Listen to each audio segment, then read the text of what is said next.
Well, now really, when we go back then to falling in love and say it's crazy, falling, you see, we don't say rising into love. There is in it the idea of the fall. And it goes back, as a matter of fact, to extremely fundamental things. That there is always a curious tie at some point between the fall and the creation. Taking this ghastly risk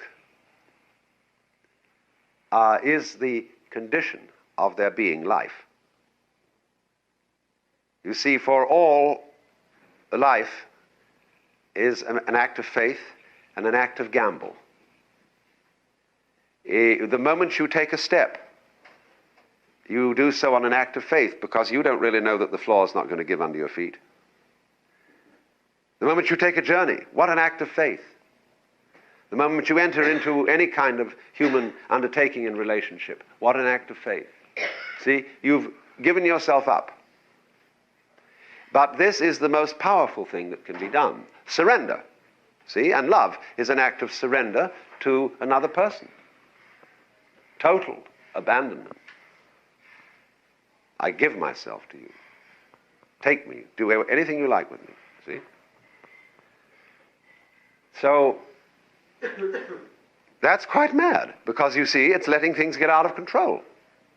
All sensible people keep things in control. Watch it, watch it, watch it. Security, vigilance, watch it. Police, watch it. Guards, watch it. Who's going to watch the guards? So, actually, therefore, the course of wisdom, what is really sensible, is to let go, is to commit oneself, to give oneself up, and that's quite mad. So we come to the strange conclusion that in madness lies sanity.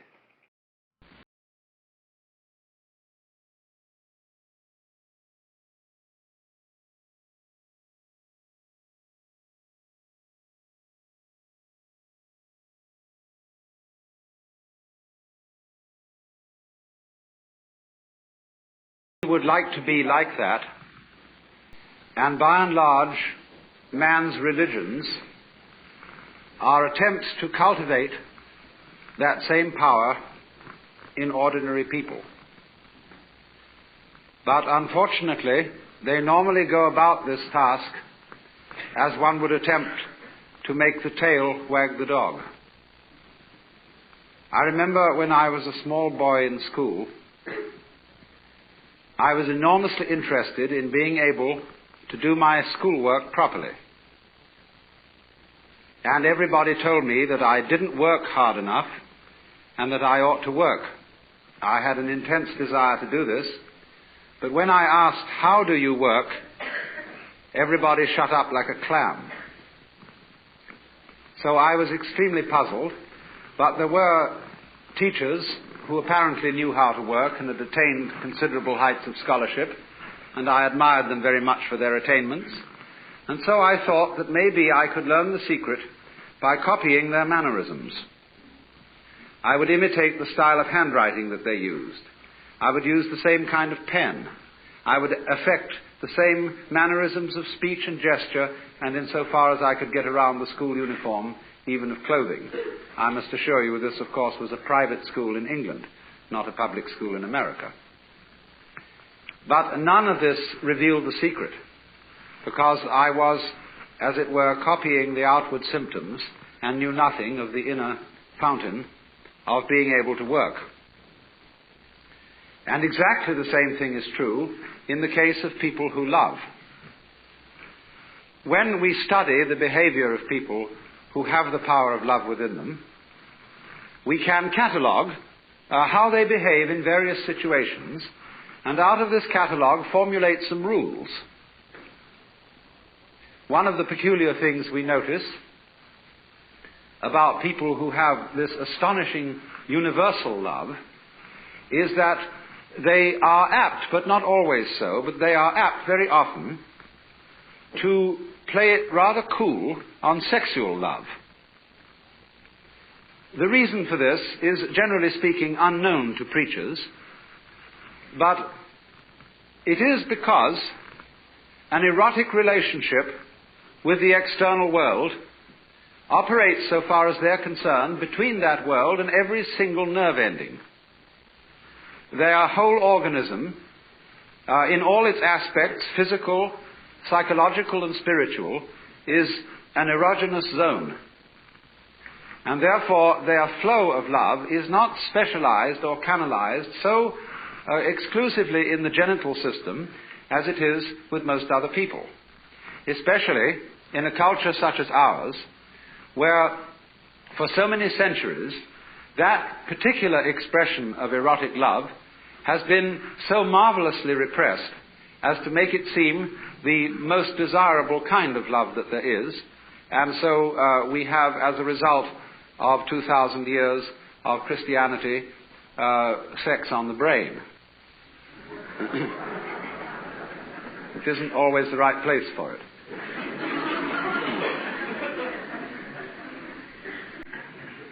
Of course, also,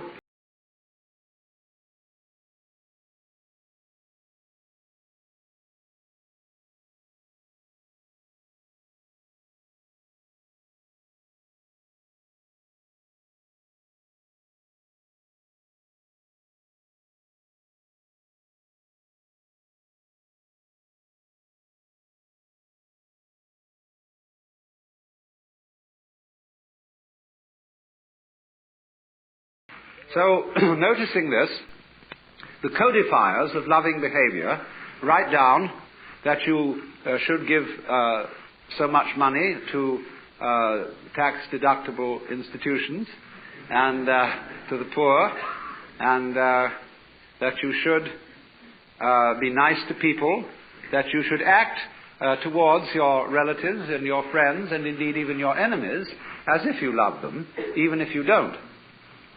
And of course, for Christians and Jews and believers in God, there is a peculiarly difficult task enjoined upon us, namely, that thou shalt love the Lord thy God. And not only here, going through the motions of it externally, but with all your heart, with all your soul, and with all your mind. And that is, of course, very demanding indeed. But you see what is happening. It is as if, for example, we admired the music of a certain composer, and having studied his style very thoroughly, we draw up rules of musical composition based on the behavior of this composer. We then go to send our children to music school, where they learn these rules, in the hope that if they apply them, they also will turn into first-class musicians, which they usually fail to do. Because what might be called the technique of music, as well as the technique of morals, as well as, say, the technique of speech, of language, is very valuable because it gives you something to express if, and I repeat, if you have anything to express. But if you don't have anything to say, not even the greatest mastery of English will stand you in good stead, unless you can manage to fool your listeners by talking beautiful nonsense and make it sound profound.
So the more subtle preachers try to see if we can open ourselves and teach methods of meditation and spiritual discipline in the hope that we can contact this power.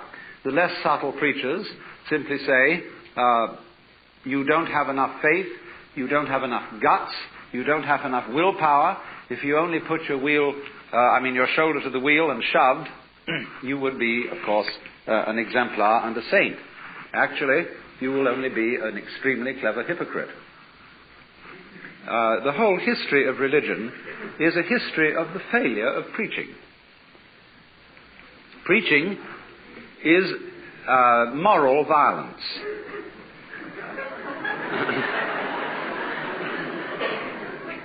If when you deal with the so-called practical world and people don't behave as you would wish they would, you get out the army or the police force or the big stick, and if those strike you as somewhat crude, you resort to giving lectures. And I mean lectures in the sense of a pie jaw, a solemn adjuration and exhortation to behave better next time. Now, let us look at some of the practical consequences of adjuring people and commanding people to love. Many a parent says to the child, nice children love their mothers. And, of course, I'm sure you're a nice child. You ought to love your mother, but not because I, your mother, say so, but because you really want to do so.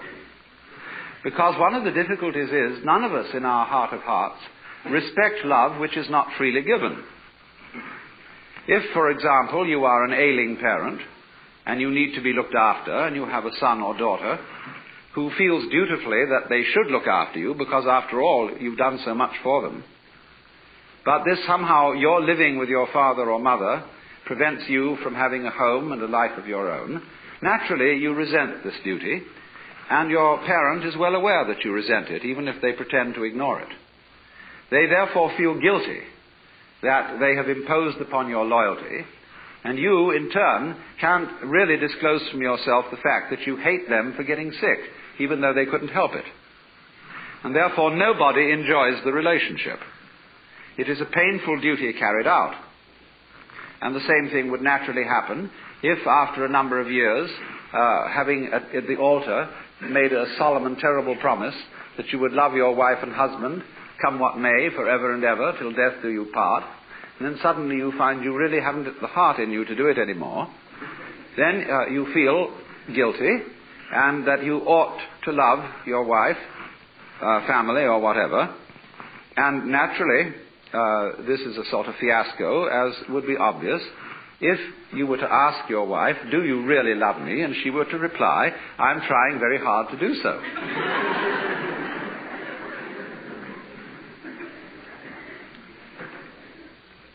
You see, the difficulty of it is this. You cannot teach a selfish person to be unselfish by any means.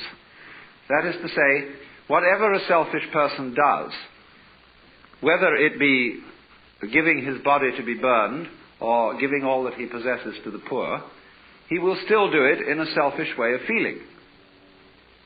And he will be able to do this with extreme cunning and marvelous self-deception and deception of others besides.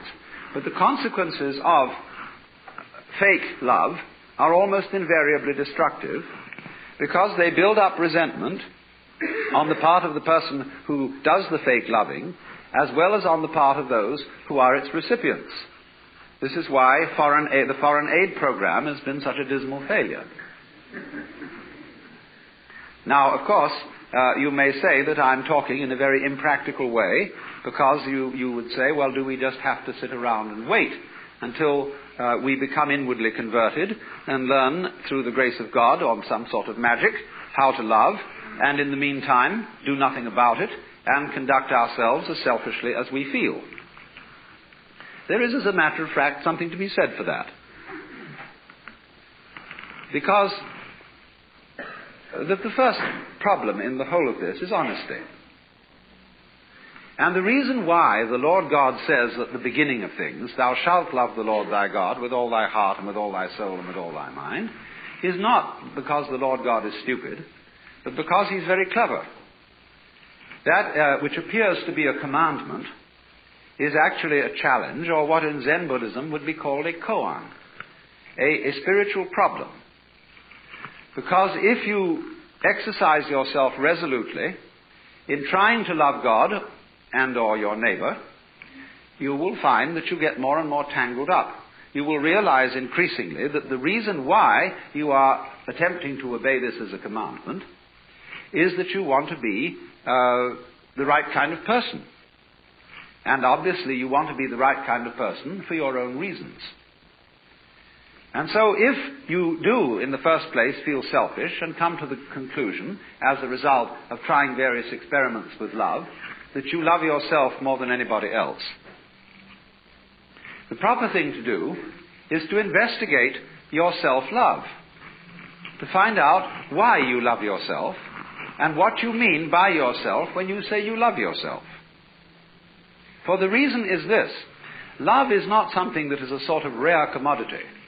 Everybody has it. Existence is love. But it's like water flowing through a hose. It depends in which direction you point it. So everybody has the force running. And maybe the way in which you find the force of love operating in you is that you have a passionate like of booze, or ice cream, or automobiles, or good-looking members of the opposite sex, or even the same sex. But there is love operating. And people, of course, tend to distinguish between the various kinds of love. There are good kinds, such as divine charity, and allegedly bad kinds, such as, in quotes, animal lust. But it should be understood, I think, that they are all forms of the same thing. But they differ in rather the same way that the colors of light, of white light, divide into the spectrum when passed through a prism. So we might say that the red end of the spectrum of love is Dr. Freud's libido. And the violet end of the spectrum of love is agape, what is called divine love or divine charity. And that in the middle, the various yellows, blues and greens are friendship, human endearment, consideration, and all that sort of fellow feeling. But it's all the same thing. And so, the thing is, first of all, to get it moving. To follow whatever kind of love you have in the first place. Because you cannot control love until you have some to control, until you have it running. You've got to get your car running before you can learn how to drive it. You will not become a skillful driver by sitting at a still car in a garage any more than you will become a skilled dancer if you simply never move your arms and legs. And so, the first thing then is to discover what indeed you do love, if anything. And you will find there is something. And then go into the nature of that. Now, it's said that selfish people love themselves. I would say that that is really a misunderstanding of the whole thing, because yourself is something that is really impossible to love. There are various reasons for this, but one obvious reason is that loving oneself is as difficult as kissing your own lips. Oneself, when you try to focus on it, to love it or to know it, is oddly elusive. It always slips away like the pursued tail of a dog who is trying to get hold of his own tail.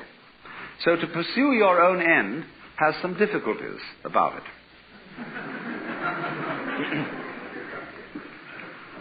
If you explore what you love when you say you love yourself, you will make the startling discovery that everything you love is something which you thought was other than yourself. Even if it be very ordinary things such as ice cream or booze, in the conventional sense, booze is not you, nor is ice cream. It turns into you in a manner of speaking when you consume it. But then you don't have it anymore. And so you look around for more in order to love it once again. But so long as you love it, you see, it's never you. When you love people, even however selfishly you love them, because of the pleasant sensations they give to you, still, it is somebody else that you love. And as you inquire into this, as you follow honestly your own selfishness, many interesting transformations begin to come about in you. One of the most interesting transformations of being directly and honestly selfish, in the same way that, for example, cats are, is that you stop deceiving people. A great deal of damage is done in practical human relations by saying that you love people, when what you mean is that you ought to. And you don't really. You give the wrong impression, and people begin to expect things of you which you are never going to come through with. We have been taught, for example, that we ought to love our enemies. Now, we don't really understand what it means to love our enemies. We think it means to be charitable towards them in the hope that we will convert them, and so that they will sin. The real reason for loving enemies is that one needs enemies. They're terribly important to you. For example, I think that some of you here feel that you belong to a nice set of people. It may be an ordinary kind of bourgeois coterie of pleasant squares, or it may be a church group of some kind, a club, or a special cult, or just a group of friendly drinkers. But at any rate, you feel that by virtue of membership in this society, you belong to a special in-group of nice or saved people. Now, when you consider what nice people talk about when they sit round the dinner table and have an opportunity to nurture their collective ego, you will find that the most fascinating topic of conversation is the nasty people. How awful they are, what dreadful things they do, and what is it all coming to. And this very, very satisfactory, condemnatory conversation nurtures your ego. But people who do that don't seem to realize that they thereby depend on the nasty people in order to know that they're nice. They are, as a matter of fact, highly indebted to them. On the other side of the picture, the nasty people, it may be, say, beatniks opposite the squares, or some kind of repressed group. It might be a group of Negroes, or of Jews, or of Irish Catholics, or Italian Catholics, or anybody who generally gets regarded as being not quite nice. They, on their side, consider that they really are the best people, and nurture their collective ego by blasting the bourgeoisie, the squares, the wasps, the know-nothings, or whoever they may be. And so, for the collective ego of the non-squares, the squares are extremely necessary. If they were to disappear tomorrow, many of us would lose a cause. Now, the minute you begin to become aware of this, it's rather embarrassing. It's, of course, humorous, and I'm glad that you see this. Because at once you begin to realize how much you depend on an enemy, or an outsider, or a group of damned people as distinct from your own group of saved people. And so you begin to realize that if your collective ego, or yourself, depends on your being on the in, but you can only be on the in with relation to something that is out. And since the in and the out are inseparable, if there is to be any in or any out, you suddenly discover that yourself is bigger than you thought it was. It includes the other, and you can't do without it. this brings about a fundamental change in the understanding of the meaning and nature of self. And thereupon, there become a change of attitude to other people, even if you continue with some formal opposition to them and disapproval of them. When then you are honestly clear with yourself what you like and what you dislike, and then at the same include things that were hitherto defined as being not yourself, your love, which is what you are, begins to express itself quite naturally and unaffectedly in a wider way. Now, to trust oneself to be capable of love, to bring up love, in other words, to function in a sociable way and in a creative way, is to take a risk. It's a gamble. Because you may not come through with it. And in the same way, when you fall in love with somebody else, or you form an association with somebody else, and you trust them, they may, as a matter of fact, not fulfill your expectations. But that risk has to be taken. The alternative to taking that risk is much worse than trusting and being deceived. When you say, I will not trust other people, and I will not trust myself, what do you have to do? You have to resort to force. You have to employ stacks of policemen to protect you, and God only knows what makes you think you can trust them. And you have to hold a club over yourself all the time and say, no, my nature is wayward, animal, perverse, fallen, grounded in sin. So that, as a matter of fact, what happens, when you refuse to take the gamble of trusting yourself to be capable of love, you become like a person, if you will excuse this extremely graphic but nevertheless relevant simile, who cannot trust themselves to have bowel movements.